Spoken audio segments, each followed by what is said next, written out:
Hello, what's up guys? Welcome to my very first mini vlog. Ako ay i-share ninyo ang among lakaw gahapon which is nangaligo mig dagat no. And first thing jud nga akong gibuhat diri pag-abot nag-video gid ko kay grabe ka kalma ang tubig at nindot kaayong sky. Naasad mga iro diri nga gahuwat siguro sa mga bukog pero sorry babies wala kami nangaon. Mo din yung mga bata no nga hangol kaayo dagat which is pag-abot diri dito sila humor kay hunas pa man nagtambay sa may diri and that's my mom. Nagsugod na sa rughalin para sa mga sugbaunon nga isda at yuhupuyo pa rin na siya, go mother! And that's my cousin. As in talusig nga ready sa iyang pinalit ka tilapia and of course, dahil na siya nga marag mahadlok bitang ma-expose ang iyang outfit. Hoy!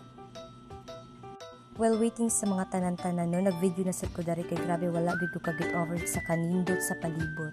Dili gid siya kaayo crowded ani mga time na tingala ko kay Sandy man karon and nagpasalamat gid sa Ginoo kay gitagaan mi ang maayong panahon kay na-enjoy jamo jud mi. Gitiktok na lang jud na mo ni siya ang kagutom bawon sana ng mga oras sa diba mo ragtala mi danhaon.